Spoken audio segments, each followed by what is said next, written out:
Hello' বন্ধুসকল, কি খবৰ আপোনালোকৰ? আশা কৰোঁ সকলোৱে ভালে আছে। বন্ধুসকল, গোটেই অসমবাসীৰ বাবে এটা খুবেই ভাল খবৰ লৈ আহিছোঁ।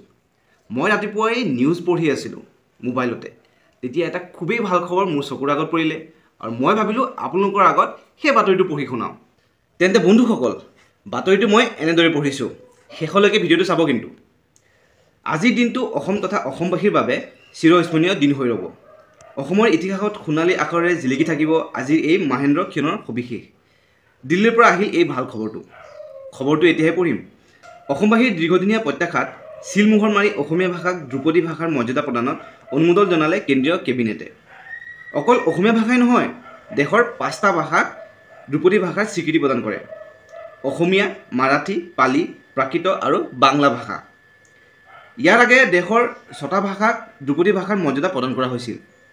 এই অনুসৰি ভাৰতৰ ধ্ৰুপদী ভাষা তামিল, সংস্কৃত, কানাড়া, তেলেগু, মালায়ালম আৰু উৰিয়া। এই আটাইকেইটা ভাষাক সামৰি এতিয়াৰ পৰা ধ্ৰুপদী ভাষাৰ স্বীকৃতি পোৱা ভাষাৰ সংখ্যা হ'ল 11টা।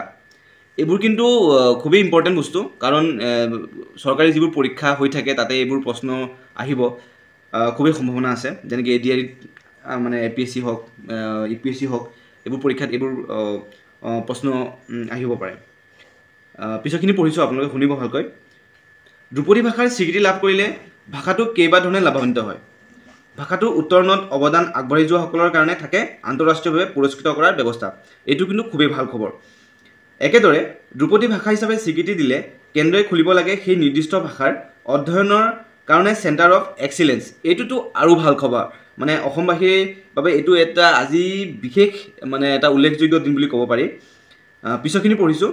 ইয়াৰ উপৰি বিভিন্ন কেন্দ্ৰীয় বিশ্ববিদ্যালয়ত ধ্ৰুপদী ভাষাৰ গৱেষণাৰ কাৰণে বিশ্ববিদ্যালয়ত অনুদান আয়োগে অনুদান দিব লাগে। এইখিনিতে এটা কথা উল্লেখ কৰিব পাৰি যে অসমীয়া ভাষাক ধ্ৰুপদী ভাষাৰ স্বীকৃতি প্ৰদানৰ ক্ষেত্ৰত অসম সাহিত্য সভাৰ প্ৰাক্তন সভাপতি কুলধৰ শইকীয়াই বিশেষভাৱে আগভাগ লৈছে। তেখেতক বিশেষ ধন্যবাদ আমি দিবই লাগিব আজিৰ দিনটোৰ কাৰণে। প্ৰাক্তন সভাপতিগৰাকীয়ে 3 বছৰৰ আগেয়ে প্ৰস্তুত কৰিছিল প্ৰতিবেদন। কেৱল ইমানেই নহয়, প্ৰাক্তন সভাপতি শইকীয়াই দেশৰ প্ৰধানমন্ত্ৰী নৰেন্দ্ৰ মোদীলৈ চিঠি লিখি ইয়াৰ বিশেষ উল্লেখ কৰিছিল। সঁচাকৈয়ে সকলো ব্যক্তিলৈ, যিসকলে ইমান দিনে কষ্ট কৰি এইটো এটা পৰ্যায়লৈ আনিছে অসমীয়া ভাষাক, প্ৰতিজন ব্যক্তিলৈ ধন্যবাদ জ্ঞাপন কৰিবই লাগিব। তো মই এই খবৰটো আপোনাক পঢ়ি শুনালোঁ, গতিকে আপোনালোকে আগুৱাই দিয়ক, শ্বেয়াৰ কৰক আৰু কমেণ্ট কৰিব নাপাহৰিব। ভিডিঅ'টো কেনেকুৱা পালে নিশ্চয় জনাব।